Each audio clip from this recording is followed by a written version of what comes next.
നമസ്കാരം. ഞാൻ കമറുദ്ദീനാണ്, ചെന്നൈയിൽ നിന്ന്. ഇപ്പൊ FBയിൽ വരാനുള്ള കാരണം, എന്റെ വിഷയം, കേരളത്തിൽ ഇലക്ഷൻ ആണല്ലോ. ഒരുപാട് പേര് എന്താ കമറണ അല്ലെങ്കിൽ എന്താ കമറേ, ഇലക്ഷനുമായി ബന്ധപ്പെട്ട് രണ്ട് വാക്ക് ഉരിയാടിക്കൂടെ എന്നൊക്കെ പറഞ്ഞ് ഒരുപാട് പേര് ഇങ്ങനെ മെസ്സേജ് അയക്കാറുണ്ട്. ഞാൻ പോസ്റ്റ് ചെയ്യുന്ന പോസ്റ്റിൽ അല്ലെങ്കിൽ എന്റെ വീഡിയോസിന്റെ അടിയിൽ കമന്റുകളൊക്കെ ഒരുപാട് പേര് ഇങ്ങനെ എഴുതാറുണ്ട്. അപ്പൊ അതുമായി ബന്ധപ്പെട്ട് എനിക്ക് പറയേണ്ട ആവശ്യമൊന്നുമില്ല. കാരണം കേരളത്തിൽ പ്രബുദ്ധരായ ജനങ്ങളാണ് കേരളത്തിലെ ജനങ്ങൾ. ഇന്ത്യ രാജ്യത്തിന്റെ ജനാധിപത്യം നല്ലപോലെ കാത്തുസൂക്ഷിക്കുന്ന, ജനാധിപത്യം നല്ല രീതിയിൽ നടന്ന് മുന്നോട്ട് പോകുന്ന, നല്ല വിമർശനങ്ങളുള്ള ഏത് ഭരണ സംവിധാനം പ്രവർത്തിക്കുകയാണെങ്കിലും തെറ്റ് ചെയ്തിട്ടുണ്ടെങ്കിൽ തെറ്റാണെന്ന് ചൂണ്ടിക്കാണിക്കാൻ ശേഷിയുള്ള കരുത്തുറ്റ ജനങ്ങളാണ് നമ്മുടെ മലയാളികൾ. അതിനൊരു സംശയമുണ്ടല്ലോ അല്ലേ? അപ്പോ ഇലക്ഷനാണ്. ഇലക്ഷനിൽ അതിന്റേതായ നല്ല രീതിയിലുള്ള ആളുകളെ തിരഞ്ഞെടുക്കാൻ കേരളത്തിലെ ജനങ്ങൾ ബുദ്ധിജീവികളാണ്, അവർ തിരഞ്ഞെടുത്തോളും. ഞാൻ എന്ത് പറയാനാണ്? നമുക്കങ്ങനെ പിന്നെ വലിയ രാഷ്ട്രീയങ്ങളൊന്നും ഇല്ലല്ലോ. നമുക്ക് രാഷ്ട്രീയമുണ്ട്, ആശയങ്ങളുണ്ട്, അത് വേറെ. എന്നാലും എന്റെ വോട്ട് ഞാൻ ഉദ്ദേശിച്ച ടീമിന് ചെയ്യും, പോയിട്ടേയിരിക്കും. അതേപോലെ നല്ല നല്ല ആളുകളാണ് മലയാളികൾ. ഭൂരിഭാഗം മലയാളികളും നല്ല, അതായത് ജാതി മത രാഷ്ട്രീയ ഭേദമന്യേ കേരളത്തിലെ എല്ലാ ജനാധിപത്യ മതേതര വിശ്വാസികളും നല്ലപോലെ മുന്നോട്ട് പോകണം.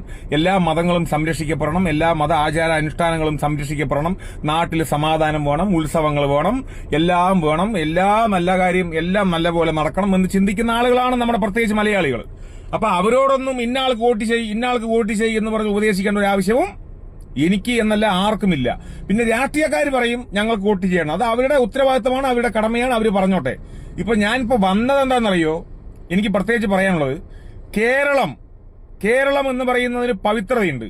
കേരളത്തിലെ മതേതരത്വത്തിന്റെ, കേരള ജനാധിപത്യത്തിന്റെ, കേരളത്തിന്റെ ശ്രീകോവിലാണ് ഈ പറയുന്ന നിയമസഭ. അപ്പം നിയമസഭയിൽ മുഖ്യമന്ത്രി ഉൾപ്പെടെ എല്ലാവരെയും സംരക്ഷിക്കുന്ന ഉത്തരവാദിത്വം സ്പീക്കറിനാണ്. നിയമസഭയിലെ മെമ്പർമാർക്കും ഒരു പവിത്രതയുണ്ട്. തിരഞ്ഞെടുക്കപ്പെടുന്ന ഈ പറയുന്ന മെമ്പർമാരെന്ന് പറയുമ്പോൾ ഒരു MLA എന്ന് പറയുമ്പോൾ ചീഫ് സെക്രട്ടറിയെക്കാളും DGPയെക്കാളും ഉയർന്ന റാങ്കിലുള്ള ഒരു സ്ഥാനമെന്നാണ് ഞാൻ കേട്ടുകേൾവി. എന്റെ അറിവിലുള്ളത്, ഞാൻ കേട്ടതും അങ്ങനെ തന്നെയാണ്. അപ്പോ ആ നിയമസഭയ്ക്കകത്ത് സമാധാനം വേണം, കേരളത്തിന് സമാധാനം വേണം, ഹിന്ദുവും മുസ്ലിമും ക്രിസ്ത്യാനിയും സമാധാനത്തോടെ ജീവിക്കണം, എല്ലാ മത ആചാര അനുഷ്ഠാനങ്ങളും നല്ല രീതിയിൽ മുന്നോട്ട് പോകണം. പൊതുവെ പറയുകയാണെങ്കിൽ നാട്ടിന് സമാധാനം വേണം. അപ്പോ നല്ല നല്ല ആളുകളെ തിരഞ്ഞെടുക്കുക. പ്രത്യേകിച്ച് എനിക്ക് പറയാനുള്ളത് പൂഞ്ഞാറുകാരോടാണ്. നമ്മുടെ ബഹുമാനപ്പെട്ട പൂഞ്ഞാറുകാർ, അവർ ചില്ലറ ആളുകളൊന്നുമല്ല, നല്ല മനസ്സിന്റെ ഉടമകളാണ്.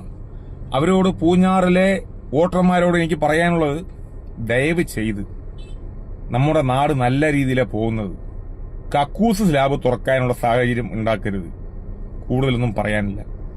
കക്കൂസ് സ്ലാബ് തുറന്നാൽ പൂഞ്ഞാറ് മാത്രമല്ല, കേരളം മാത്രമല്ല, രാജ്യം മൊത്തം നാറും. പ്രത്യേകിച്ച് നിയമസഭയിൽ പോയി ഇരുന്നാൽ സ്പീക്കർക്ക് നിയന്ത്രിക്കാൻ കഴിയില്ല.